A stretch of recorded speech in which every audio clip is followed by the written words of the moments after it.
كوخ العم توم الفصل الرابع عشر. اللقاء القريب. لقد وري جثمان الملاك الصغير بأرض الحديقة في جو من الحزن، نضبت فيه دموع المحبين وتقرحت العيون. وبعد أيام قلائل عادت أسرة سانت كلار إلى المدينة، فقد كان سانت كلار الذي آذته الصدمة وهذه الغم تواقا لتبديل المشهد وأن يغير مجرى تفكيره الكئيب. وغادر القوم دارهم في المصيف وتركوا الضريح الصغير ورجعوا إلى قصرهم الشتوي. وهناك في نيو أورليانز كان الناس يرون سانت كلار يذرع الشوارع بخفة ورشاقة لملء الفراغ الذي أوجده في قلبه ذلك الحادث الأليم، بمظاهر الحركة والنشاط والتنقل من مكان إلى آخر، حتى إن الذين كانوا يصادفونه في الطريق أو في المقهى لا يشعرون بأنه فقد ابنته أو أنه حزين عليها إلا من ربطة الرقبة السوداء التي كانت تطوق عنقه، أو من الشريط الأسود الذي يلف قبعته فقط. كانوا يشاهدونه مبتسما أبدا، وكان يتحدث ويقرأ الصحف ويستطلع الأخبار السياسية والحزبية ويشترك في القضايا التجارية. ولم يكن هناك أحد يعتقد أن كل تلك المظاهر الكاذبة من ابتسام ونشاط ما كانت سوى قشور جوفاء تخفي في طياتها فؤادا مكلوما هو أشبه ما يكون بقبر مظلم موحش. قالت ماري ذات يوم للآنسة أوفيليا بلهجة شاكية: لقد أصبح السيد سانت كلار رجلا غريب الأطوار حقا. لقد كنت أعتقد أنه إذا ما كان يخلص لإنسان الحب فهو لابنته الحبيبة الراحلة إيفا، ولكن يبدو أنه قد نسيها بسهولة مطلقة. أني لا أقدر على أن أحمله على التحدث عنها أبدا، ولكني أصرح بأني كنت أعتقد أنه سيظهر عاطفة أقوى وأخلص. فقالت الآنسة أوفيليا: المياه الساكنة تكون أكثر عمقا من سواها كما يقال. أنا لا أؤمن بهذه السفاسف. إذا كان عند الناس عواطف عليهم أن يظهروها، ولا قيمة في إخفائها على أي حال. فقالت الآنسة أوفيليا: يبدو لي يا سيدتي أن السيد سانت كلار قد أصبح هزيلا كالخيال، فهو لا يأكل طعاما، وهو لم ينسى سيدتي الراحلة إيفا طبعا، ولا يستطيع أحد أن ينسى المخلوق المبارك إيفا. وجرت الدموع على خديها. حسنا، على أي حال إنه لم يقم لي وزنا في هذه الفاجعة، فهو لم يسمعني كلمة تعزية واحدة، وكان عليه أن يدرك أن الأم تحس بلوعة الحزن أكثر من الأب. فقالت الأنسة أوفيليا برصانة: إن القلب يدرك ما يعانيه من تباريح، ذلك ما أعنيه بالضبط، فأنا على علم جيد بكل ما أحس به، وأن أحدا سواي لا يمكنه أن يدرك ما أعانيه، باستثناء إيفا التي كانت تعلم ما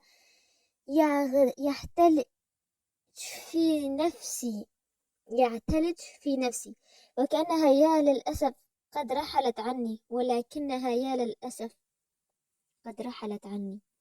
قالت ماري ذلك وانطرحت على أريكتها وأخذت تبكي وتنتحب. كان أهم ما انصرف إليه سانت كلار بعد عودته إلى نيو أورليانز هو اتخاذه التدابير القانونية ضرورية لتحرير توم. وفي الوقت أخذ الوالد الثاكل يلاذم الرجل العجوز أكثر فأكثر، ويوما بعد يوم، إذ لم يكن ثمة في الدنيا الواسعة ما يذكره بإيفا بقدر ما كان يذكره بها توم. فهو لهذا كان يحب أن يبقى إلى جانبه ليشكو له حزنه ويبث بلواه، وكان يجد بقربه متعة بالغة وخاصة حين يتلو على مسامعه فصول الإنجيل والعهد القديم. وقال سانت كلار لرفيقه توم بعد يوم من شروعه في اتخاذ الخطوات الشكلية لإعتاقه: سوف أجعل منك رجلا حرا. فرتب حقيبتك واستعد للرحيل إلى كنتاكي. وأضاء وجه توم بنور الغبطة وهو يرفع يديه إلى السماء ويجأر بحمد الله. شكرا لك يا رب. ورأى سانت كلارس الفرح يغمر وجه توم فهر جبينه بعض الشيء، فقد ساءه أن يكون توم راغبا كل هذه الرغبة بفراقه، وقال بلهجة جافة: أنت لم تقضي عندنا الكثير من الأوقات التعيسة التي تتعجل الذهاب على هذا النحو حتى تتعجل الذهاب على هذا النحو. لا لا يا سيدي، ليس الذهاب هو الذي يفرح قلبي، إنما الذي يفرحني هو أنني سأصبح حرا. ولكن ألا تظن يا توم أنك عشت بيننا حياة هي أفضل من حياة الأحرار أمثالك؟ فقال توم في عزم: أكيد لا أيها السيد، لا أعتقد يا توم أنه ما كان يتسنى لك لو كنت حرا أن تجني من عملك ما يمكنك من أن تشتري به مثل هذه الملابس وتأكل مثل هذه المآكل التي نقدمها لك.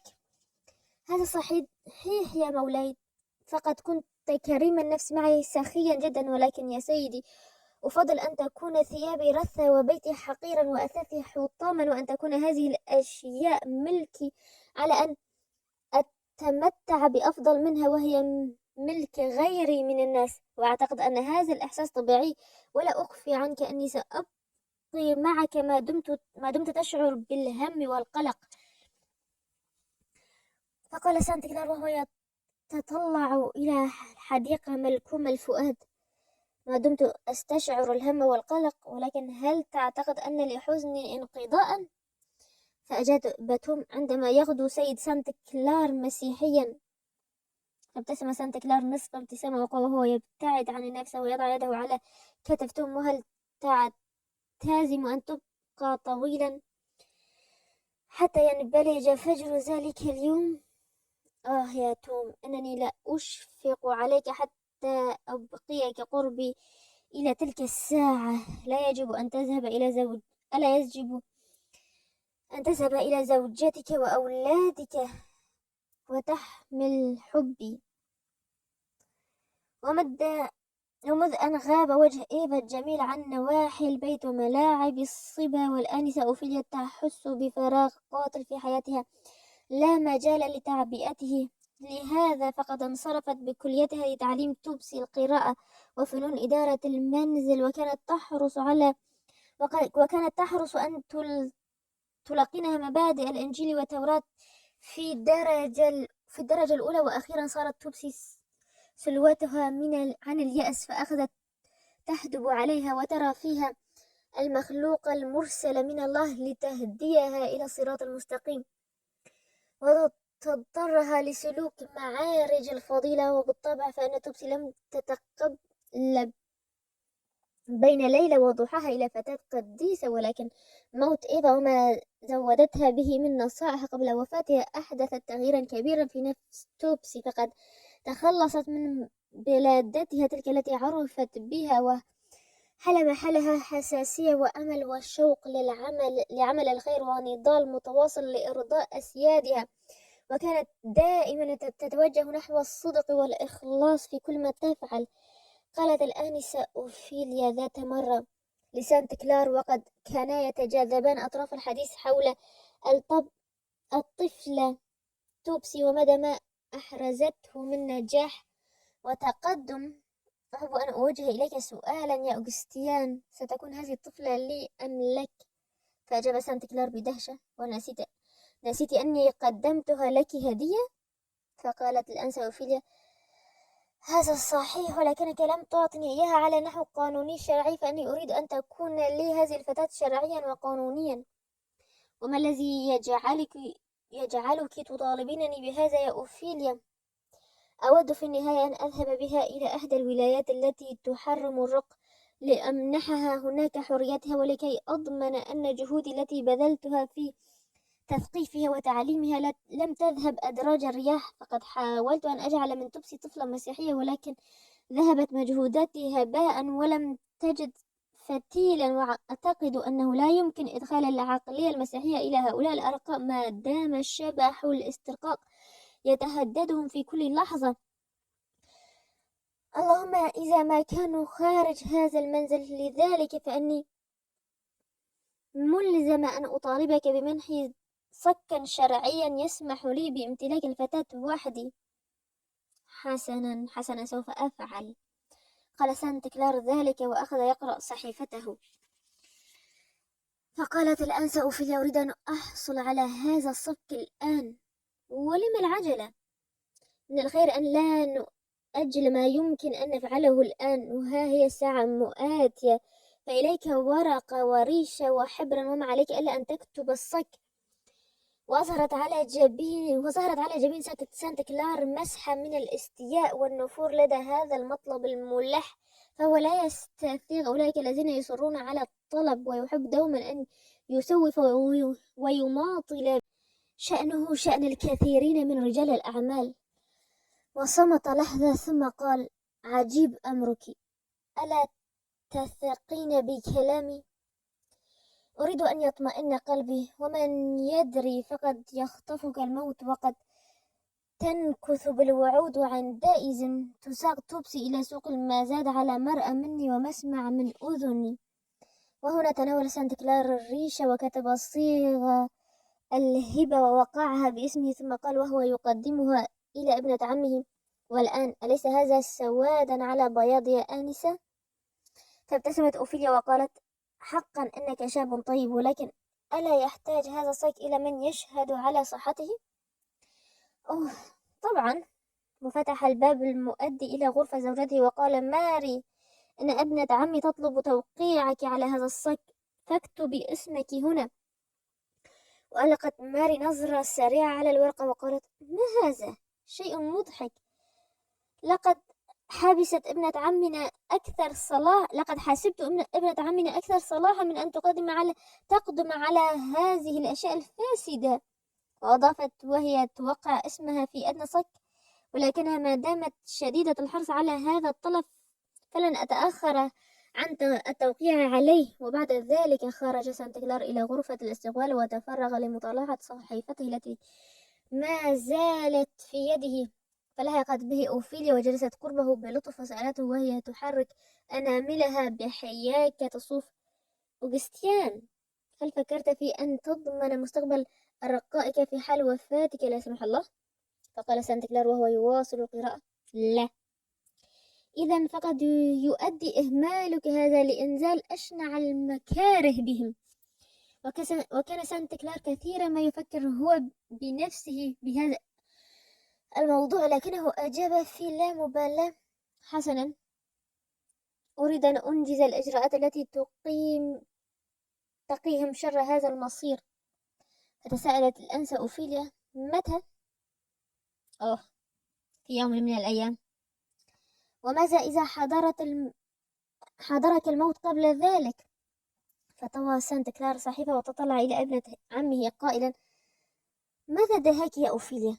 ترى هل تشاهدين على وجهي أعراض الحمى الصفراء أو غيرها حتى تستعجلين لإنجاز تلك التدابير بهذه السرعة الكلية؟ فقالت الآنسة أوفيليا: إننا نخوض مع معترك الموت ونحن في غمرة الحياة. وغضب سانت كلار من حديث أوفيليا، فخرج إلى الشرفة ليضع حدا لحديث لم يستسغه، وبصورة آلية أخذ يردد كلمة الموت وهو منحن على حديد الشرفة، حيث كان بصره يمتد إلى مياه البركة، وقد ذهب به نظره إلى زهور الدار وأشجار الحديقة وألوانها العديدة، فرآها وكأن قد غشيها ضباب رقيق، وأخذ يردد تلك الكلمة المبهمة الشائعة على كل لسان والتي تخيف كل مخلوق: الموت. وقال محدثا نفسه: من العجب أن يكون الموت على قيد باع منا وننساه بالكلية. يكون الإنسان حيا مسرورا وغارقا في خضم الحياة، تغمر قلبه الآمال الحلوة والرغبات الكثيرة والحاجات اليومية، ثم فجأة يحرم كل هذا. فلا تشك تشرق عليه شمس اليوم التالي حتى يكون قد ابتعد عن هذه الأرض إلى الأبد. وفيما كان سانتا كلار منصرفا إلى الطرف الآخر من الزمن في ذلك المساء الدافئ الجميل، رأى توم منكبا على كتابه المقدس يقرأه بإمعان، وأصابعه تشير إلى الكلمة التي يمر بها فيهمس بها في تأمل وخشوع. فأنس سانت كلار توم وقال له: أتريد أن أساعدك فأقرأ لك يا توم؟ دون أن يسمع جوابا، فقد جلس سانت كلار قرب الرجل العجوز، فقال له توم: لو تلطف مولاي وقرأ لي، فقراءتك تفهمني الكلام المقدس بشكل واضح وأعمق. وتناول توم سانت كلار الكتاب وألقى نظرة على الصفحة المفتوحة، وأخذ يتلو أحد المقاطع التي أشار إليها توم بعلامات بارزة: ومتى جاء ابن الإنسان في مجده ومعه جميع الملائكة والقديسين، فحينئذ يجلس على كرسي مجده، وتجتمع أمامه الشعوب كافة، فيميز بعضهم عن بعض كما يميز الراعي الخراف من الجداء. وتابع سانت كلار التلاوة بصوت يفيض حياة وعذوبة حتى وصل إلى آخر الإصحاح، ثم يقول للذين على اليسار: اذهبوا عني يا ملاعين إلى النار الأبدية إلى النار الأبدية الآكلة، لأني جعت فلم تطعموني، وعطشت فلم تسقوني، كنت غريبا فلم تؤووني، وعريانا فلم تكسوني، ومريضا وسجينا فلم تعودوني وتزوروني. فيجيبه الأشرار قائلين: يا رب، متى رأيناك جائعا أو عطشانا أو غريبا أو عريانا أو مريضا أو سجينا ولم نخدمك؟ فيجيبهم قائلا: لأنكم لم تفعلوا ذلك بإخوتي هؤلاء الأصاغر. وبدأ سانت كلار مأخوذا بهذا المقطع الأخير، فقد قرأه مرتين متواليتين متمهلا في القراءة الثانية، وكأنما يردد الكلمات في ذهنه، ثم قال: هل توافق يا توم بأن أولئك الذين أنزل الله عليهم لعنته كانوا على ما أظن يتصرفون كما أتصرف أنا تماما؟ هل كانوا يعيشون حياة مترفة ناعمة خلت من مرارة الجوع والعري والمرض والاضطهاد؟ ولما كان كلام سانت كلار في اعتقادهم صحيحا، فقد عزم الصمت، فنهض سانت كلار وأخذ يذرع أرض الغرفة جيئة وذهابا، والأفكار السوداء تتلاطم في رأسه، حتى أن توم نبهه مرتين بأن جرس تناول الشاي قد قرع، فلم ينتبه. وكان سيد سانت كلار شارد اللب مشتت الأفكار طيلة ساعة تناول الشاي، ثم قصد بعد ذلك ومعه ماري والآنسة أوفيليا حجرة الاستقبال، حيث خيم على الجميع صمت تام. أما زوجته ماري فقد انبطحت على الأريكة تظللها كبة من الحرير، وراحت تغط في نوم عميق. أما الآنسة أوفيليا فقد تشاغلت بحياكة الصوف، في حين جلس سانت كلار إلى البيانو وأخذ يداعب مفاتيحها بخفة ورشاقة، وفي تفكير جرف كيانه كله. وما هي إلا لحظات حتى فتح أحد الأدراج وتناول كتابا موسيقيا قديما صفرت الأيام أوراقه، وراح يقلب صفحاته، ثم قال للأنسة أوفيليا: هو ذا واحد من كتب أمي، وهذا هو خطها، تعالي وانظري، لقد نسخته ورتبته نقلا عن قداس الموتى لموزارت. واقتربت أوفيليا وألقت نظرة على الكتاب، وقال سانت كلار: إنها قطعة تعودت أن تغنيها كثيرا، وأحسب أن في ميسوري أن أسمعك إياها. وعرف لحنا فخما وصفق ينشد تلك الأغنية اللاتينية القديمة: يوم القصاص.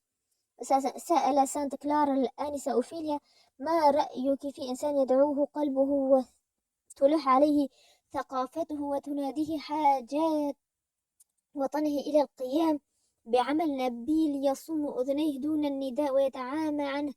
رجل يقضي سحابة عمره وهو يشاهد أنواع المظالم والمآسي تنزل ببني الإنسان، فيبقى لا مباليا حياديا، في حين كان عليه أن ينجز عملا إيجابيا لرفع الحيف عن أولئك المعذبين. فأجابت الآنسة أوفيليا: يخيل إلي أن على مثل هذا الرجل أن يتوب إلى ربه وأن يفعل ما يدفعه لعمله قلبه. أنت دائما واقعية وعميقة، والذي يبدو لي أن عندك نوعا من الآن التي لا تفتأ والحاضر أبدا في ذهنك. ألا تعتقد معي أن خير البر عاجله؟ فقال سانت كلار: مسكينة إيفا صغيرة، لقد أوصت بأن أفعل من أجلها أشياء كثيرة. وما الذي تنوي أن تصنعه؟ سأقوم بواجبي في خدمة المعذبين الفقراء على الأرض عندما يتيسر لي ذلك، وسأبدأ طبعا بأرقاء الذين لم أعمل شيئا صالحا من أجلهم بعد، وأرجو أن يوفقني الله لعمل كل ما من شأنه أن يبعد الظلم عن هذه الطبقة الرقيقة كلها، ويمحو العار الذي يلطخ سمعة بلادي بين سائر الأقطار المتمدنة. فتساءلت الآنسة أوفيليا: هل تعتقد أن من الممكن أن تنهض الأمة بالاستناد على الإرادة وحدها بعد تحرير الأرقاء؟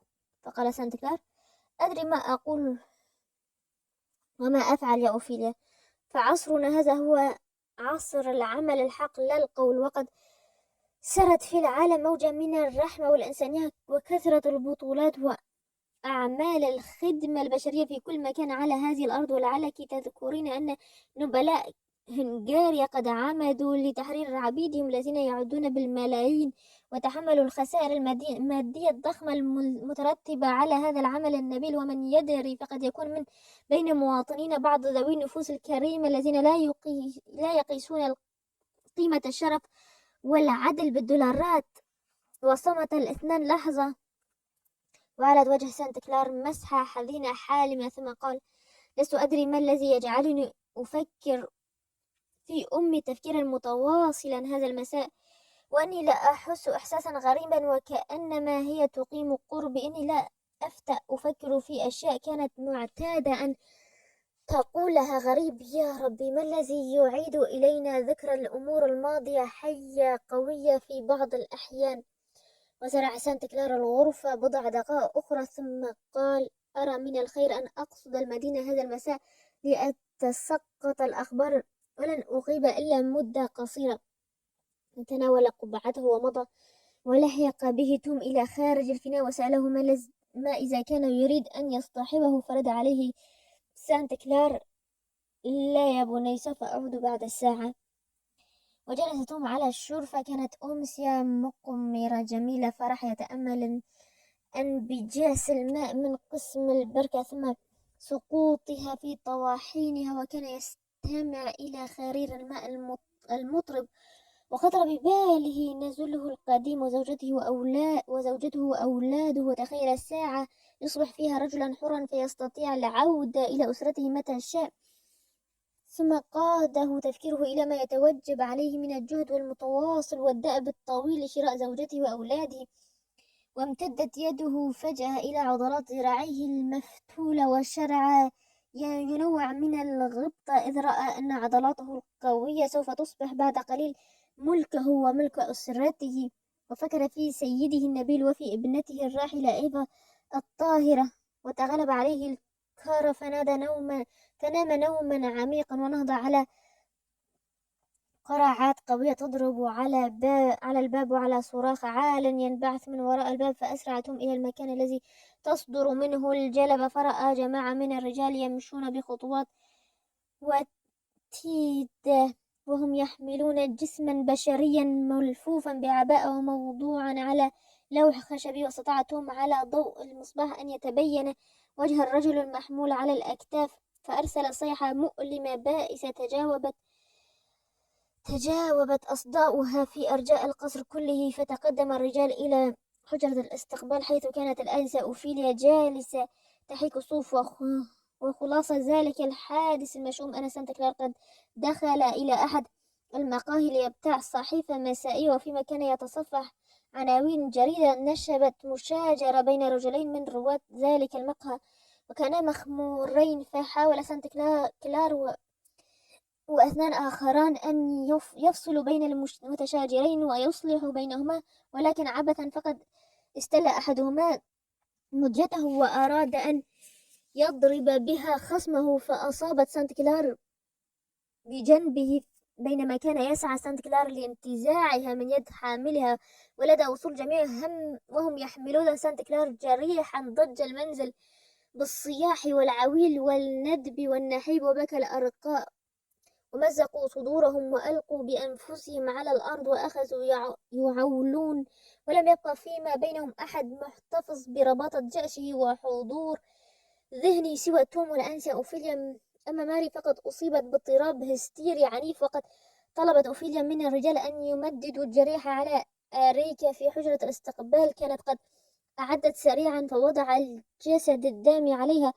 كان سانت كلار فاقد الوعي بسبب كثرة الألم ونزيف الدم، ولكن الآنسة أوفيليا لجأت إلى إجراء الإسعافات الأولية، فضمدت الجرح ونظفته فثاب إلى رشده وفتح عينيه بدهشة على الجميع على الجمع المحتشد حوله، وأخذت عيناه تنتقلان من مكان إلى آخر حتى استقر آخر الأمر على رسم أمه. ووصل الطبيب بعد قليل ففحص سانت كلار، وقد اتضح للحضور من اكفرار ساحنته بأن لا أمل في نجاة الجريح من الموت، ولكن الطبيب لتضميد انصرف لتضميد الجرح بشكل أفضل. وكانت تساعده أوفيليا والتوم بينما كان الأرقاء العديدون ينتحبون ويبكون وهم متجمعون حول أبواب الشرفة ونوافذها.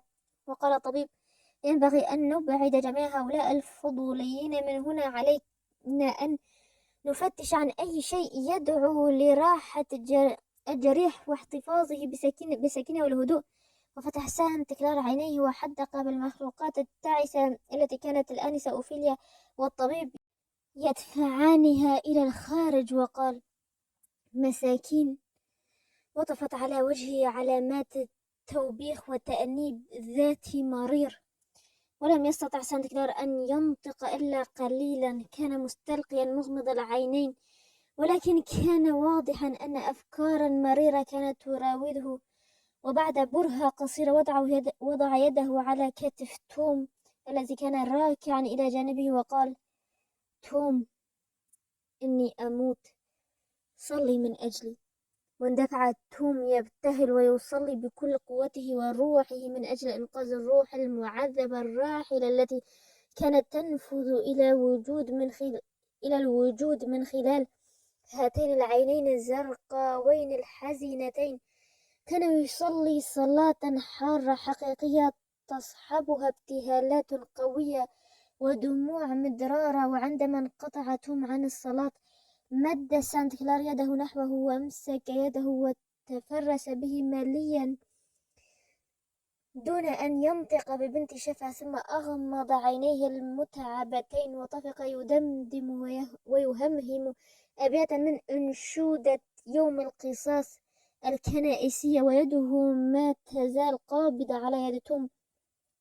وأما الكلمات التي خرجت من فمه ذلك المساء فكانت تطوف في خلايا عقله منذ زمن طويل، كلمات من التضرع والابتهال موجهة إلى الرحمة الإلهية. وتحركت شفتاه لحظة، وكانت بعض الكلمات الترنيمية تخرج من فمه محطمة غير مفهومة. وقال الطبيب: إنه يهذي. فقال سانت كلار في عزم: لا، فقد بلغ المحج. آخر الأمر أجل، آخر الأمر. وأنهكه جهد الكلام، ورانت على وجهه صفرة الموت، ترافقها سمات طمأنينة وسلام أشبه بتلك التي تعلو وجه طفل متعب مستسلم للرقاد. وظل كذلك بضع لحظات قصيرة، ثم رفع يده وظلل بها رأسه، وقبل أن تفيض روحه فتح عينيه وظهر فيهما بريق البهجة والاعتراف بالامتنان، ثم قال: أماه. ثم أسلم روحه. بعد انقضاء أسبوعين أو ما يقرب من وفاة سانت كلار، أقبل أوديلف أحد الأرقاء الذي سحق قلبه موت سيده الكريم على توم وقال في جزع: هل تعرف يا توم أننا سنباع كلنا في وقت قريب؟ فسأله توم: وكيف عرفت ذلك؟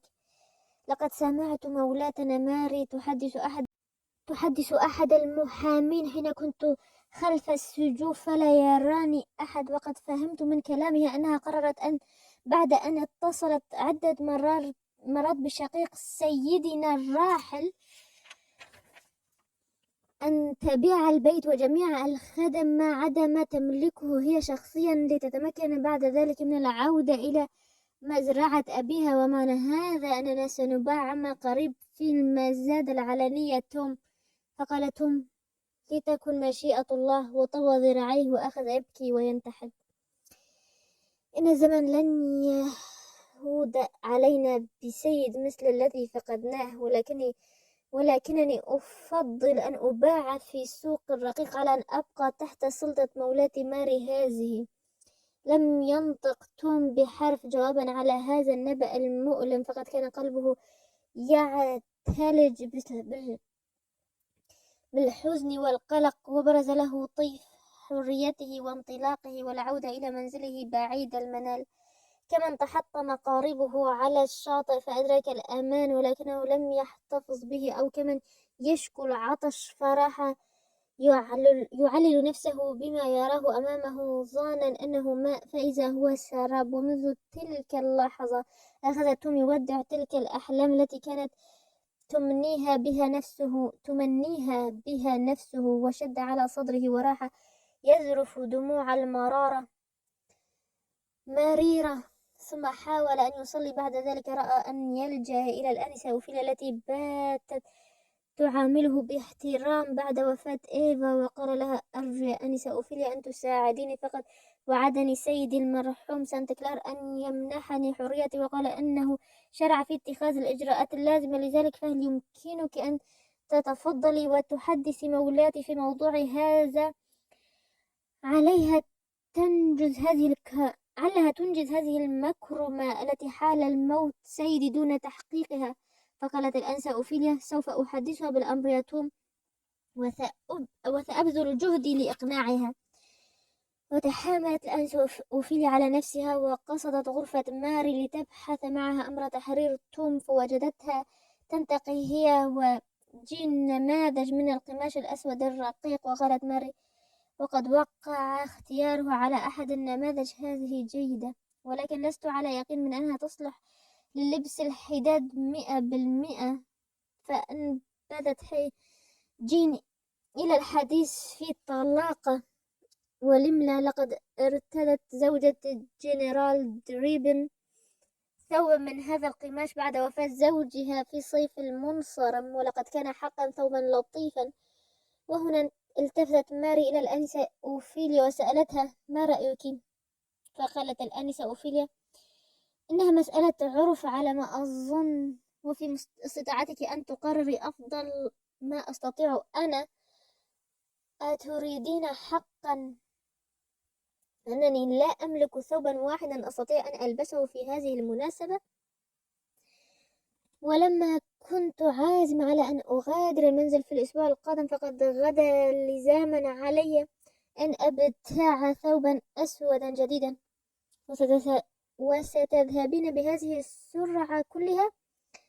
أجل، فقد كتب إلي شقيق سانت كلار وهو يعتقد مع محاميه أن علينا أن نبيع الأثاث والأرقاء في سوق المزاد على حين يبقى البيت في عهدة المحامي ليبيعه. فقالت الأنسة أوفيليا: هناك مسألة أحب أن أحدثك بها جديا، ذلك أن أوغستيان المرحوم كان قد وعد توم بأن يمنحه الحرية، وأنه شرع في اتخاذ الإجراءات الشرعية المطلوبة، فالذي أرجوه أن تعملي جهدك لإكمال هذه الخطوة النبيلة التي بدأها سانت كلار.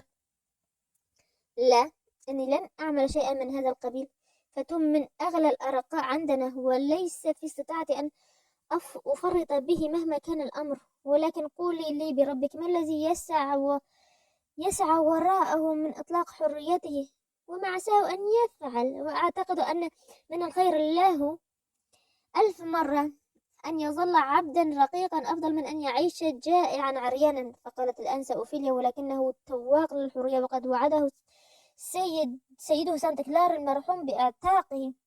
فاستاءت ماري وقالت بجفاء: تقولين أنه تواق للحرية، وأستطيع أن أقول لك بأنهم كلهم تواقون للتمتع بالحرية دون أن يعرفوا ما هي الحرية، فقد اعتادوا أن يتذمروا ويشكوا وأن يتشدقوا لامتلاك ما ليس بأيديهم. وعلى كل حال فأني أخالف مبدأ عتق العبيد مخالفة صريحة، فإذا ما ظل العبد تحت كنف سيده يبقى حسن السيرة صالح الخلق، أما إذا أتيح له ونال حريته عندئذ يتردى في مهاوي البطالة والكسل، فينقطع عن العمل ويتعاطى الفحش والفجور المخدرات، وينتهي به الحال أن يصبح مخلوقا قذرا لا نفع منه يرتجى. صدقيني فقد رأيت مئات النماذج بأم عيني، لهذا فأني أعتقد أن اعتاق العبد يضره ولا يخدمه في شيء.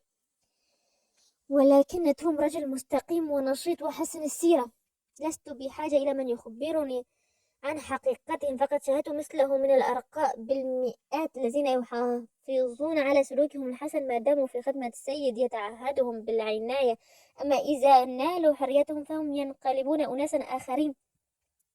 فقالت الآنسة أوفيليا: ولكن ألا تخشين أن يبعثهم إلى سيد جديد لئيم إذا ما عرض للبيع؟ هذا هراء، إنه من قبيل الصدفة أن يقع عبد طيب بالقلب كتوم في يد مالك سيء الخلق، وأعتقد أن أكثر الأسياد طيبو القلب وأصحاب ضمائر حية رغم كل ما يقال عنهم ويشاع. فقد خلقت وترعرعت في الجنوب، وهناك حيث يقسو السادة على العبيد كما يقال. لم أعرف سيدا عامل أرقاه بغلظة. لا تقلقي، فأنا مطمئنة لهذه الناحية. وهنا أدركت أوفيليا أن محادثتها لا تريد أن تلبي طلبها، وأنها أخفقت في مهمتها، فاكتفت بهذا القدر من الرجاء، ثم رجعت إلى توم مكسوفة حزينة النفس، ولكنها لم تشأ أن ترمي سلاحها دفعة واحدة، فقد أبت عليها كرامتها أن تكف عن مساعدة ذلك العبد الرقيق العجوز. فقامت لتوها وكتبت رسالة إلى السيدة شيلبي، ذكرت لها فيها ما يقاسيه توم من صنوف العذاب، ورجتها أن تعمل اللازم لافتدائه. وشرعت أوفيليا بعد ذلك تستعد للعودة إلى موطنها الأول في نيو إنجلاند. الفصل 15 في سوق النخاسة.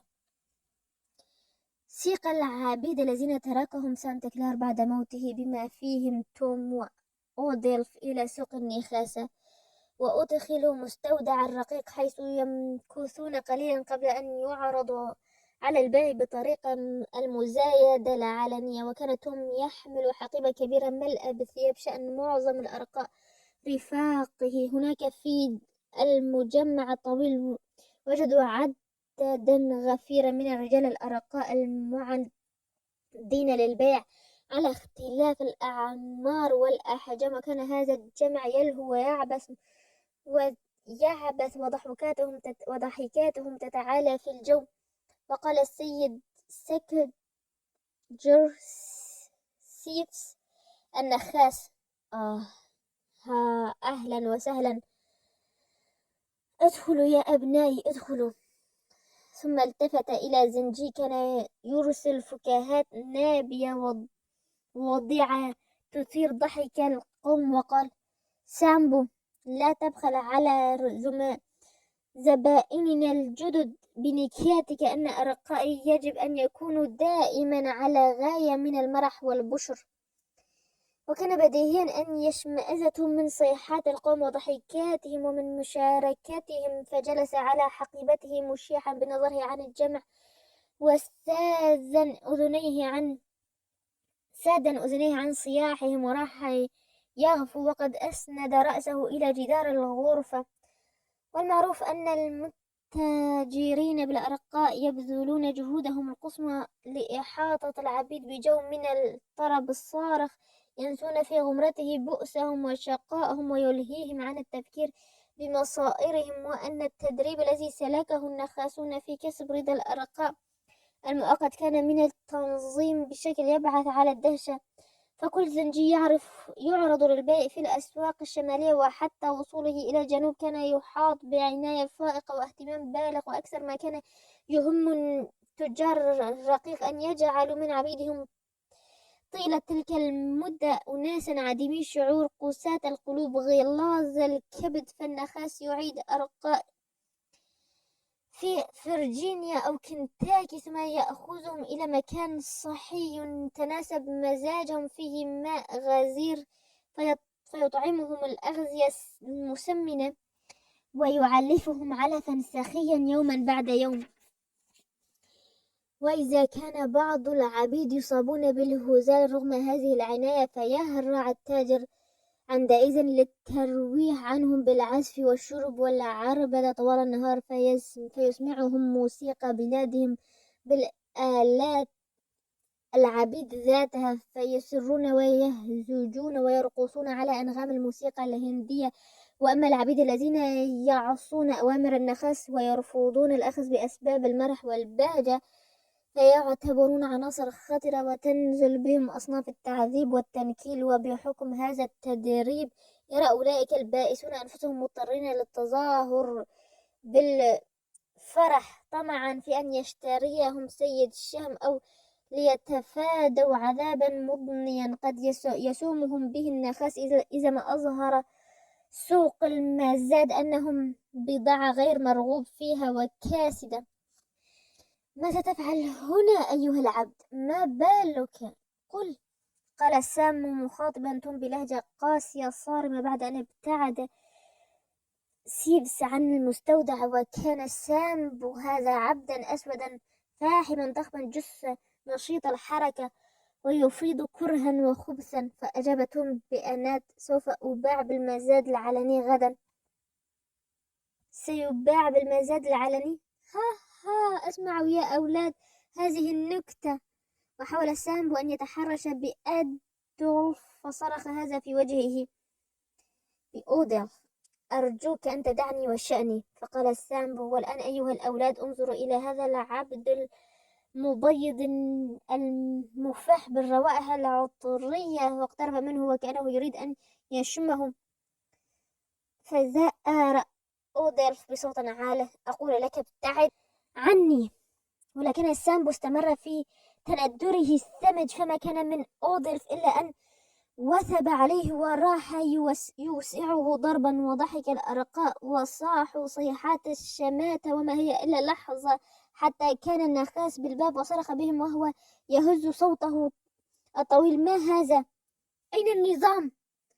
وعاد كل إلى مكانه ما عدا سامبو الذي اطلع سيده على أن العناصر الجديدة التي دخلت العنبر هي التي أحدثت الشغب. فاقترب النخاس سيفس من توم وأودلف فوزع عليهما كيلا من الكلمات والرفاسات، ثم أصدر أمره للجميع بأن يحافظوا على الهدوء والسكينة وعاد من حيث أتى.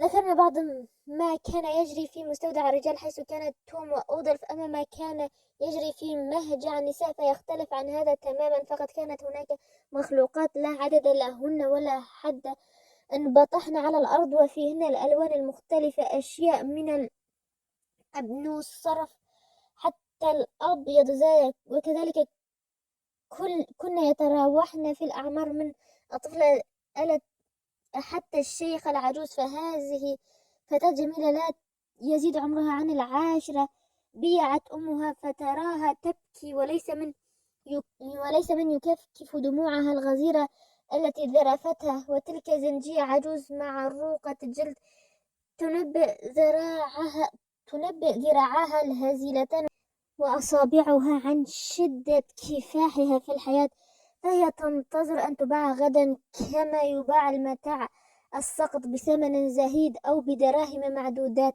وهناك امرأتان في الزاوية تتميزان عن باقي النساء البالغ عددهن 50 أو أكثر، الراقدات في مهجع بحسن البذة والهندام وجمال الوجه. وقد كانت إحداهن امرأة خلاسية في منتصف العقد الخامس من عمرها، ترتدي شبه عمامة حمراء زاهية على رأسها وتلبس ثوبا نظيفا أنيقا. وكانت الأخرى فتاة في 15 من عمرها، هي ابنتها، وهي نصف خلاسية كما يبدو من بشرتها الأكثر بياضا، ولكن ملامح الوجه متشابهة بينها وبين أمها. وكانت الأم وابنتها لنسميهما سوزان وإيميلي تعيشان سابقا في منزل سيدة كريمة بقية من سيدات نيو أورليانز، تتعلمتا القراءة والكتابة وألمتا ببعض التعاليم الدين المسيحي. ولكن ابن سيدتهما الوحيد، وكان هو مدير العمل في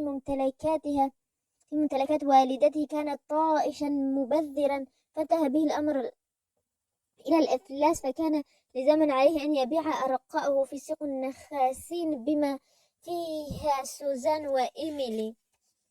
وقالت البنت لأمها وهي تبكي في صمت: ماما، ضعي رأسك في حضني وأجهدي أن تسلمي جفونك للكرم. ليست لي الرغبة في النوم يا إيميلي، وكيف أستطيع أن أنام وأنا أعلم أنها قد تكون الليلة الأخيرة التي يضمنا بها سقف واحد يا حبيبتي. يا ماما، لا تقولي هذا، ومن يدري فلعل رجلا واحدا يبتاعنا. فقالت المرأة: أرجو ذلك، ولكني لا أرى ما يدعو إلى التفاؤل. ولماذا يا ماما؟ ألم يقل للرجل إننا مليحة وأننا سنكون موضع اهتمام المشترين؟ ورجف قلب سوزان إذ تذكرت نظرات النخاس لابنتها وكلماته لها، تذكرت كيف أنه تطلع إلى يد إيميلي ورفع شعرها الجعد وقال بدهشة: إن ابنتك هذه السلعة من الدرجة الأولى. وقد خافت سوزان على عفاف ابنتها، وخشيت أن تباع لمن يسخرها لحياة الإثم والعار، كما تخاف كل امرأة متدينة أخرى على فتاتها. ولكن ما عساها تفعل، فهي على كل حال محرومة من الحماية وبعيدة عن كل أمل. وقالت إيميلي: لنحاول يا ماما أن نبدو بأكثر ما يمكن من النضارة والحيوية، فقد يعجب بنا السيد كريم فيشترينا سوية. فقالت سوزان: أريد منك أن تسرحي شعرك غدا وتتركيه على سجيته، ولكن ذلك يقلل من حسن مظهري وجمال شعري يا أمه. هذا صحيح، ولكن إذا فعلت هذا فقد يشتريك رجل شهم لا يسعى وراء الفتنة. فقالت الفتاة: لا أفهم قصدك يا أمه. أعني يا بنيتي إن العائلات العريقة في النسب والمحتد ترغب بشرائك أكثر. لو بدوت زاهدة في التأنق والتبرج، لا تسأليني السبب، فأنا أعرف طباعهم أكثر منك. حسنا يا ماما، سوف أفعل ما ترغبين به. ولنفرض يا عزيزتي أننا افترقنا غدا أو بعد غد، إنه قدر علينا منا أن نباع إلى السيد، فتذكري دوما ما علمتك إياه من صلاح والتقوى، وجميع ما علمتك إياه معلمتك أي مولاتنا السابقة. ولا تتركي أبدا كتابك المقدس ومجموعة الترانيم، فإذا ما كنت وفية للرب الإله فالله يكون وفيا لك.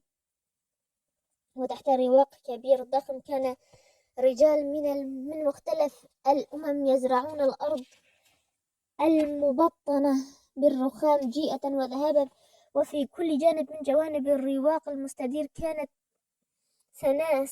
منابر منتصبة، أو لنقل مراكز صنعت خصيصا ليقف عليها الدلالون وجماعاتهم. وقد بدا حتى الآن منبران أو مركزان للبيع متقابلين من البقعة المستديرة، وقد التفت الجماهير حولهما، وكانت تحيط بمنبر ثالث جماعة من التجار ينتظرون اللحظة التي يبدأ فيها بيع السلع. وكان في هذا المركز يقف أرقاء سانت كلار ومعهم توم وأوديلف. هنا كانت تقف سوزان الأم وابنتها إيميلي تنتظران دورهما بحزن وانكسار. وتجمع حول الأرقاء المرموقين أناس عديدون، بعضهم كان ينوي الشراء، والبعض الآخر هم تضيع الوقت والتحديق بالأرقاء. وكان تجار يتفحصون وجوه الأرقاء ويبدون آراءهم في كيفية أحوالهم الصحية، وكما يتحدث تجار الخيول عن محاسن الخيل أو عيوبهم عندما يكونون في سوق الخيل. هلو، ما الذي جاء بك إلى هنا؟ قال أحد الشبان ذلك وهو يضرب براحة يده على كتف شاب أنيق كان يفحص أوديلف مستعينا بإحدى النظارات. حسنا، إني أبحث عن خادم، وقد سمعت أن أرقاء سانت كلار يعرضون للبيع. فقال الشاب الأنيق: لا أنصحك بشراء أي من أرقاء سانت كلار، فهم مترفون مدللون. لا تخشى علي، فإني لن ألبث حتى أفهمهم حقيقة مركزهم، وأن سيدهم الجديد غير سيدهم القديم. ويخيل إلي أنني سوف أشتري هذا الفتى، فشكله يعجبني. وكان توم مستغرقا في التأملات العميقة، ناظرا إلى الوجوه التي تحوم حوله، آملا في أن يتقع عيناه على إنسان تأنس إليه نفسه ويرتاح قلبه ليدعوه بحق مولاه. لقد شاهد رجالا عديدين، كبارا وصغارا، هزلا وضخاما، ضاحكين ومقطبين، قساة يسوقون أرقاءهم كما يسوق الإنسان البهيمة، أو يقبضون على مملوك كما يقبض إنسان على قطعة من الحطب ليضعها في النار أو في سلة المهملات. أخيرا لم يجد بينهم أي سانت كلار. وقبيل البدء بالبيع ظهر في الجموع، وعلى المركز الذي يقف عليه توم رجل قصير القامة مفتول الساقين، وكان يشق طريقه بقوة وحزم.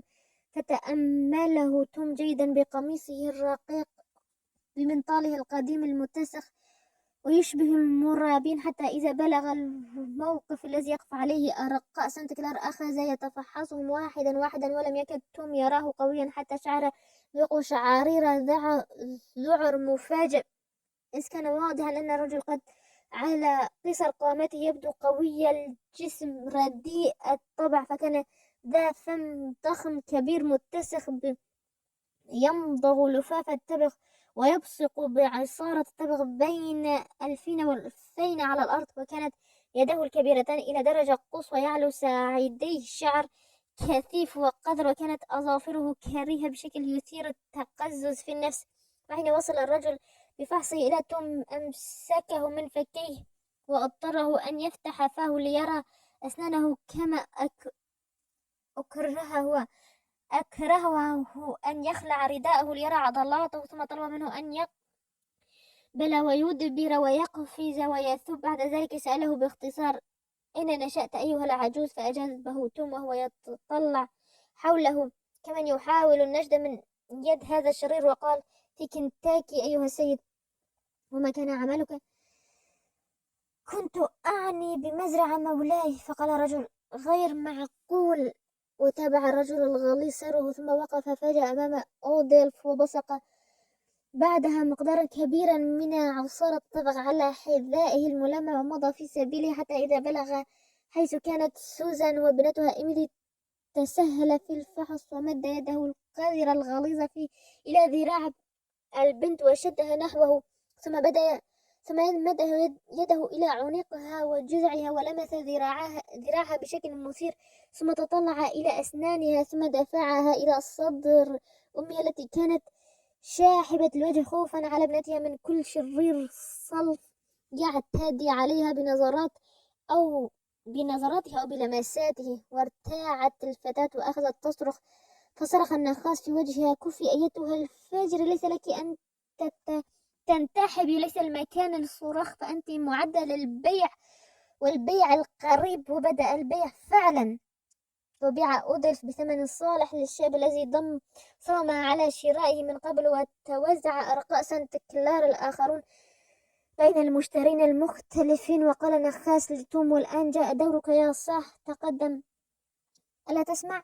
ووقف توم على المنصة وأخذ ينظر بجزع إلى الجمع المحتشد حوله، وقد بدا له أن كل شيء يمتزج في جلبة عامة غير واضحة. صراخ الدلال وصيحاته وهو يعدد مزايا السلع التي يعرضها للبيع باللغتين الفرنسية والإنجليزية، والأصوات المنبعثة من جماعة المشترين، إذ كانوا يقدمون عروضهم ويطرحون أسئلتهم باللغتين الإنجليزية والفرنسية. وما هي إلا لحظة حتى رست ضربة المطرقة الأخيرة، إيذانا بأن السعر الأخير هو الذي ربح البائع. وما كاد دلال يلفظ الكلمات الأخيرة والرقم الذي تنتهي إليه الذي انتهى إليه سعر، حتى التفت توم إلى الرجل الذي رست عليه المزايدة، وبعد أن بيع توم دفعه الدلال على المنصة وأمسك به الرجل الجلف القصير من كتفه ودفعه إلى زاوية قصية بعنف، وقال له بصوت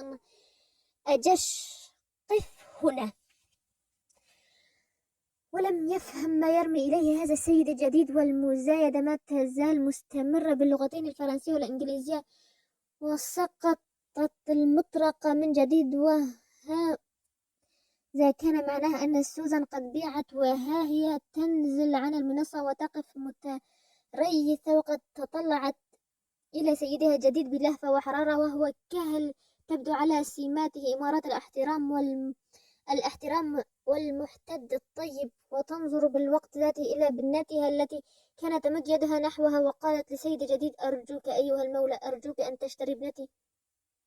فأجابها الرجل برقة: يسعدني أن ألبي رغبتك، ولكني أخشى ألا تمكنني أموالي من إنجاز طلبك. قال الرجل هذا، ونظر بشوق أليم إلى الفتاة وهي ترتقي المنصة وتنظر إلى ما حولها خائفة مضطربة. لقد شاع دم الخجل في وجنتيها، وكانتا من قبل شاحبتين، ولمعت عيناها ببريق. فتأوهت أمها بعد أن رأت ابنتها الجميلة على هذا النحو، بل كانت أجمل مما رأتها في أي يوم مضى. ولم يتأخر الدلال في العرض، فأفاض بوصف محاسن الفتاة باللغة هي مزيج من الفرنسية والإنجليزية. فأخذت الأرقام تقفز قفزات سريعة جنونية. سوف أفعل أقصى ما أستطيع أن أفعله، أجاب الرجل الشام أمته الجديدة، وراح يلقي بدلوه في المزاد، وما هي إلا لحظات حتى ارتفع ثمن الفتاة إيميلي حدا يعجز صاحبنا الشام عن دفعه.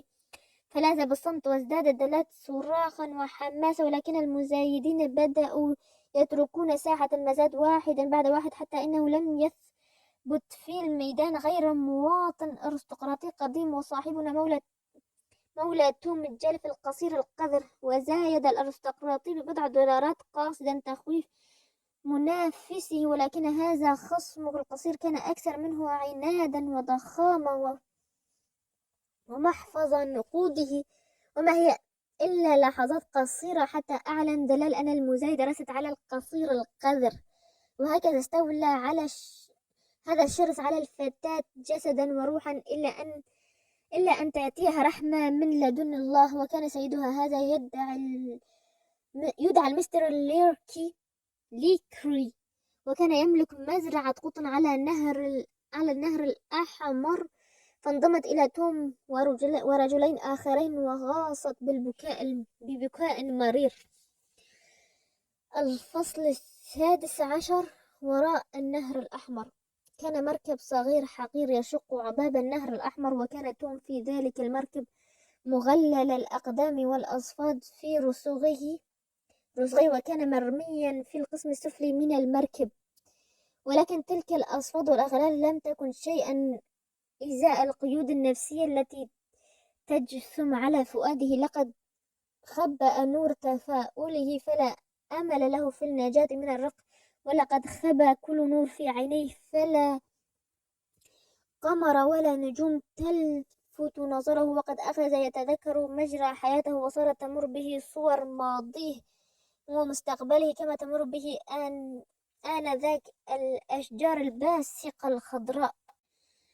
تذكر كوخه القديم في كنتاكي، وزوجته وأولاده، ثم منزل سانت كلار وروعته، ورأس إيفا الذهبي وعينيها الشبيهتين بعيني فريسة. وتذكر سانت كلار الفخور بنفسه الظريف الطيب القلب الكريم أبدا، وساعات الراحة الممتعة. لقد تذكر كل هذا وأسف لأنه لن يتاح له أن يعود إلى ذلك مرة ثانية. ولعل من أخذر ما يتعرض له الرقيق الطيب الوادع الذي يتكيف مع الجو الذي يعيش فيه، ويكتسب تحت رعايته أسرة كريمة عريقة العادات والتقاليد والأحاسيس والمشاعر التي ينبض بها ذلك المكان، هو أنه لا يقضي سحابة عمره في ذلك الجو، بل يزحزح من مكانه ليلقى بين يدي أناس قساة غلاظ لا يعرفون الشفقة ولا أثر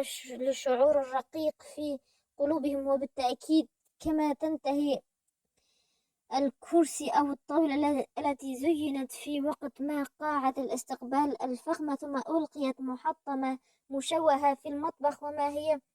وما هو الفارق بين الرقيق والشيء المبتذل سوى أن الأشياء لا تحس ولا تعي، في حين أن الإنسان يعجز عن إغفال مشاعره وكبت عواطفه. كان سيد توم الجديد سيمون ليكري قد ابتاع عددا من الأرقاء ويبلغ 8 في نيو أورليانز، وساقهم جميعا مكبلين بالأصوات زوجا زوجا إلى مركب بخاري المستعد لرحلة عبر النهر الأحمر الذي يطلق عليه اسم القرصان. وعندما وصل رتل العبيد إلى سفينة وسارت بهم في عباب النهر، جاءهم سيدهم الجديد وعلائم القسوة على وجهه، وصار يستعرضهم واحدا واحدا حتى إذا ألقى نظرة على توم وكان ما يزال يرتدي نزلته المخاطة من جوخ الجيد وقميصه المستنى وحذاءه اللامع، صاح به: قف أيها العبد المنكر. ووقف توم: اخلع هذه العقدة. وفيما كان توم يحاول بيديه المصفدتين بالإغلال أن يحل عقدة رقبته، تقدم ليكري لمساعدته، بل بأن جذبه في غلظة وعنف ودسها في جيبيه. وهنا عاد ليكري إلى حقيبة توم، وكان قد فتشها من قبل ذلك وسلب منها ما حل له، وانتزع منها بنطلونا قديما وسترة بالية كان توم متعودا أن يلبسهما أثناء عمله في الاسطبل. وقال محررا أيدي عبده من أصفادهما ومشيرا إلى موضع مستتر بين صناديق: اذهب إلى هناك واخلع ثيابك هذه الحريرية والبس هذه الثياب البالية. وامتثل توم لأمر سيده ورجع بعد لحظات وقال: السيد ليكري، قلت لك اخلع نعليك. خلع توم نعليه فصاح به مولاه وهو يلقي إليه حذاء ضخما غليظا. قال: كان يلبسه الجميع: البس هذا. رغم كل هذه الإهانات فلم ينسى توم أن يدس الكتاب المقدس الغالي على قلبه في أحد جيوبه، وقد أحسن صنعا بهذا ذلك لأن سيده السيد ليكري أخذ يفتش جيوب الطقم الذي نزعه من توم بعد أن أعاد الأغلال إلى يدي العبد العجوز، ولقد عثر أثناء ذلك على منديل حريري قدمه فدسه في جيبه، كما وقع إلى أشياء أخرى كان توم يحملها في جيوبه إذ كانت تذكره بإيفا. ولما كانت هذه الأشياء لم ترضه فقد قذف بها في مياه النهر. وكان توم قد نسي كتاب التراتيل فلم يخفه كما أخفى الكتاب المقدس. وإذ وقع ذلك الكتاب في يد سيد ليكري صاح به: جميل، أنت تقي من غير شك، فما اسمك؟ أنت عضو في الكنيسة. إيه. فقالت توم في عزم: أجل يا مولاي، حسنا، أن هذا لا يرضيني مطلقا، ولسوف أبدلك وأقتلع هذه العادة من نفسك حالا. فليس في مزرعتي مكان لزنجي يضيع وقته بالصياح والصلاة أو الغناء. فأنا منذ الآن كنيستك، مفهوم؟ وعليك أن تطيعني وتكون كما آمرك أن تكون. وفي أعماق توم كان صوت داخلي يجب بكلمة لا، وكأنما يردها صوت خفي. ثم طافت في مخيلته جملة كانت إيفا ترددها على مسامعه: لا تخف يا عماه، فقد افتديتك وسميتك باسمي وأصبحت منذ اليوم ملكي. ولكن السيد القاسي لم يسمع أي صوت حتما، فذلك صوت لم يقدر لأمثاله أن يسمعوه أبد الدهر. ولكنه إذ رأى وجوم توم حدق في وجهه لحظة ثم تابع طريقهم. ثم وصل ليكري في تفتيشه إلى حيث كانت إيميلي تجلس مشدودة إلى امرأة أخرى بسلاسل حديدية، فقال لها وهو يتصنع اللطف: وقد ربت على دقنها حسنا يا عزيزتي، حافظي على مرحك. ولم يخطئ عينه نظرات الذعر والنفور التي هدجته بها الفتاة، فصاح بها مقطبا: لا يجب أن يكون وجهك لطيفا حين أخاطبك، هل تسمعين أيتها الوقحة؟ ثم التفت إلى امرأة الخلاسية التي شدت إيميلي إليها وصاح: وأنت أيضا يجب أن تكوني أكثر مرحا وانشراحا، فهمتِ؟ ثم تراجع خطوة أو خطوتين إلى الوراء وصرخ فيهم: هيه، انظروا إلي جميعكم، ضعوا أعينكم في عيوني على شكل مستقيم. وحدقت العيون كلها في عيني سايمون الرماديتين الضاربتين في الخضرة اللتين كانتا تقدحان شررا كالنار. ورفع قبضته الضخمة الثقيلة فإذا بها أشبه ما تكون بمطرقة حديد، وقال: أترون إلى قبضة يدي هذه؟ شاهدوها وقدروا قوتها. ووضع جمع كفه على يد توم وتابع قائلا: أرأيتم هذه العظام الصلبة؟ حسنا، يحسن لي أن أخبركم منذ الآن أن قبضتي لم تصبح هكذا صلبة كالحديد إلا من كثر ما حطمت من رؤوس العبيد، وأني لم أصادف بعد زنجيا يقوى على مقاومة قبضتي أو يبقى حيا بعد لكمة واحدة. وقرب جمع كفه إلى وجه توم كثيرا حتى لقد رفت جفونه وارتد إلى الوراء مذعورا. وأمسكت النساء أنفسهن على نحو غير إرادي، وأطرقت جماعة الأرقاء كلها وعلت وجوههم سماء الذعر والكآبة. وعندئذ انكفأ سايمون قاصدا إلى بار السفينة لترفيع عن نفسه. تلك هي الطريقة التي استهل بها صلاتي مع العبيد، قال سايمون ذلك لرجل صدف أن كان واقفا حين ألقى خطبته على أرقائه. مذهبي أن أبدأ قويا وأن أعرفهم بما يجب عليهم أن يعرفوه أو ما قد يتعرضون له، ولكن أرقاؤك ممتازون على ما رأيت. فقال سايمون: حقا يا صاح، فأنا توم بضاعة نادرة على ما علمت من عارفيه، لقد كلفني ثمنه غاليا جدا بالنسبة لسنه. وهناك أيضا تلك المرأة المتمارضة الصفراء الوجه، يخيل إلي أن صحتها عليلة وقد لا تقوى على العيش أكثر من سنة أو سنتين، فأنا لست من الذين يشقون أنفسهم في مداواة الزنوج ومعالجتهم، إني أشغلهم، وعندما يتعبون أبيعهم لأشتري غيرهم. تلك هي الطريقة، وهي لا تكلفني تعبا كثيرا، ولا أشك مطلقا أنها الطريقة الأكثر توفيرا واقتصادا في النفقات. فسأله الرجل الغريب: وكم يبقون عادة على قيد الحياة بعد أن تبيعهم؟ لست أدري، فذلك رهن بنيتهم الجسدية. فأما العبيد البدينون فيبقون 6 سنوات أو 7، وأما العبيد الهازلون فيستهلكون في 2 أو 3.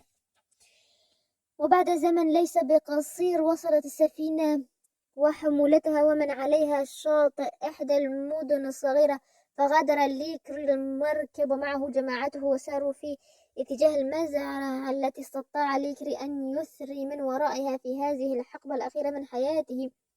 وفي منتصف الطريق المؤدي إلى المزرعة حدج سايمون إيميلي بعينيه الشريرتين وقال لها وهو يضع كفه على كتفها النحيل الرقيق: لا تحزني يا صغيرتي العزيزة، فها نحن قد أوشكنا أن نصل إلى المنزل. وسرى في جسم الفتاة تيار من الذعر، وحاولت أن تتحاشى مداعبات ليكري السامجة بأن أخذت تلتصق برديفتها أكثر فأكثر. تلك المرأة الخلاسية التي شد وثاقها بها وكأنها تمثل أمها حقا.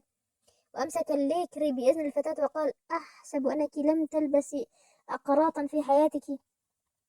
لا يا مولاي، لا تحزني، فلدي الكثير منها وسأقدم لك قرطا حين نبلغ المنزل. شريط أن تكوني فتاة مطوعة ولا تخافي يا فتاتي، فأني لن أرهقك بالعمل، وأنك سوف تقضين وقتا سعيدا معي وتعيشين كما تعيش السيدات في المجتمع الراقي، وكل ما أطلبه منك أن تكوني فتاة طيبة وودودة. ووصلت ووصلت أخيرا العبرة التي تحمل سايمون وأرقاه إلى ممر مع معبد تحيط به إلى الجانبين أشجار الزنزرخت ورفة الظل، ويمتد الممر حتى يقود إلى بيت جميل ولكنه يحتاج للنظافة والترتيب. وعندما سمعت صوت عجلات العربة اندفعت 4 كلاب مخيفة لاستقبالها، وصارت تنبح نباحا غريبا وتتعلق بثياب القادمين وتكاد تنهشهم بأنيابها لو لم يسرع لردها عنهم نفر من الأرقاء القدامى الذين جاءوا بدورهم لاستقبال سيد المزرعة. وقال ليكري وهو يداعب الكلاب في ارتياح ويوجه الكلام لتوم وصاحبه: ترون بأم أعينكم ما نوع الهلاك الذي أعددته لكم إذا ما سولت لكم أنفسكم الفرار. لقد ربيت الكلاب على تعقب العبيد الآبقين وافتراسهم، فخذوا حذركم. والتفت إلى أحد الخدم وقال: والآن يا سامبو، كيف كانت تجري الأمور أثناء غيابي؟ على ما يرام يا مولاي. ثم وجه سؤال إلى العبد الآخر وقال: كويمبو، هل فعلت ما قلت لك أن تفعله؟ طبعا يا مولاي، وهل يمكن أن أخالفك؟ والظاهر أن هذين الرقيقين كانا من أبرز الرقيق في مزرعة ليكري، وقد رباهما ليكري على الأساليب الوحشية القاسمة كما ربى على ذلك كلابه، فهما يعذبان كل عبد يخالف الأوامر دون الرحمة أو الشفقة. وقال ليكري: يا سامبوف، اقتد هؤلاء الرجال إلى حظيرتهم ودونك هذه الجري التي اشتريتها لك. فصل ليكري المرأة الخلاصية عن إيميلي ودفعها إليه مردفا بقوله: لقد وعدتك بأن آتيك بواحدة، أتذكر؟ وصاحت المرأة: رفقا بي أيها السيد، فقد تركت زوجي في نيو أورليانز، وما الغريب في الأمر؟ ألا تريدين واحدا غيره؟ لا تنطقي بكلمة أغربي عن وجهي. قال ليكري ذلك ورفع صوته في وجهها، ثم التفت إلى إيميلي وقال: أما أنت أيتها السيدة فبإمكانك أن تدخلي معي إلى هنا. وما أن دخل ليكري باب المنزل حتى سمع صوت نسائي يلغط كلاما ما بلهجة سريعة آمرة، وقد سمعه توم الذي كان يجيل نظره في الفتاة بلهفة وجزع، وسمع ليكري ويجيب بغضب على ذلك الصوت: من الأفضل لك أن تخرسي، فإني أفعل ما يحلو لي وأراه خليقا بما عاد سكان الأكواخ المجهدون إلى مساكنهم الحقيرة، إلا وقد كانت الشمس قد توارت. رجال ونساء عادوا مكتودين وهم يرتدون الأثواب الممزقة القذرة، وكان عليهم بعد كل ذلك التعب الذي أصابهم في جمع القطن وصياد النظار تستحثهم منذ الفجر حتى الغروب، كان عليهم أن يذهبوا إلى المطاحن اليدوية ليطحنوا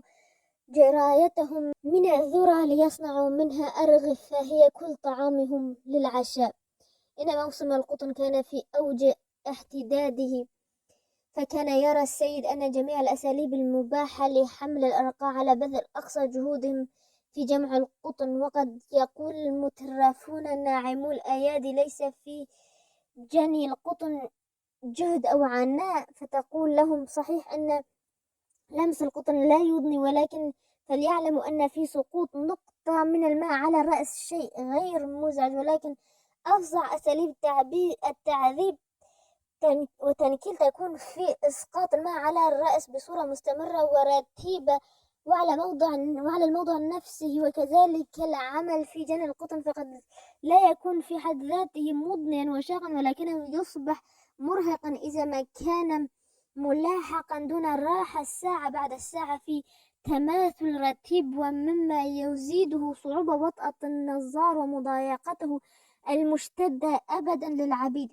ونظرتهم إلى وجوه الأرقاء رفاقه، فلم يرى فيهم سوى وجوه مقضبة مكفهرة، ورجالا قد خارت قواهم وتحطمت نفوسهم، ونساء هزيلات قد وهنت عزيمتهن، وظلت أصوات الجواريش اليدوية تسمع حتى ساعة متأخرة من الليل، ذلك لأن عددها كان أقل بكثير من عدد الراغبين في الطحن، وكان القوي يطحن حصته أولا ثم يأتي دور الضعيف.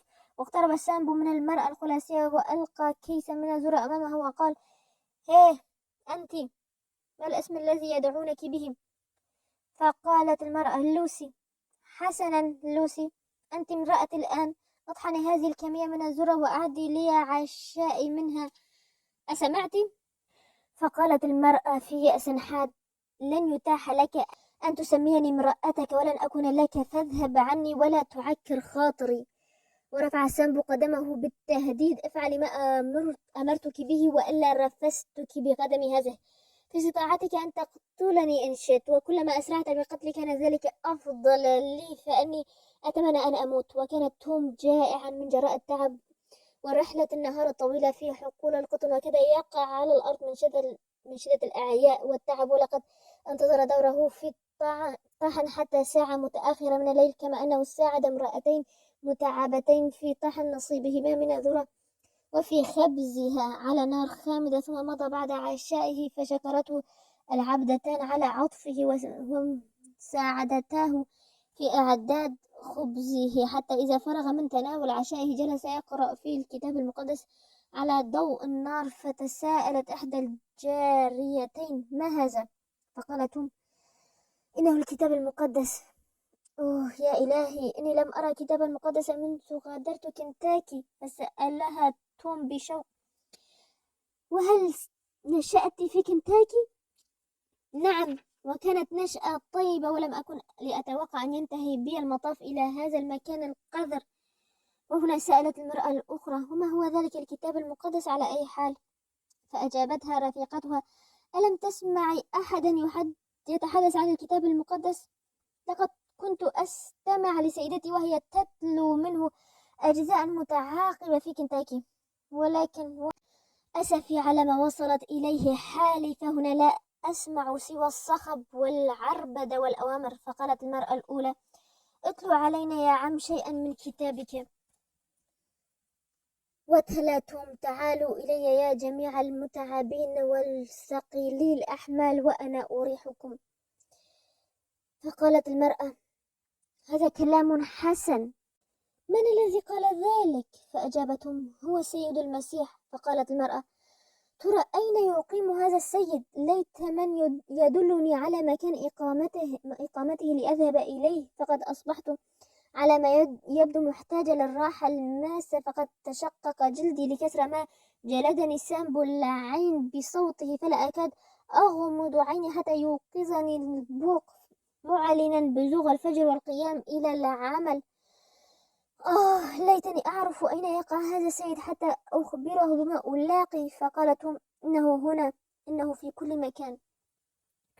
لا أظنك تقنعني بذلك أن السيد ليس هنا، فلا تحاول إقناعي. قالت ذلك ومضت ورفيقتها إلى كوخهما لتناما، وكذلك فعلتهم.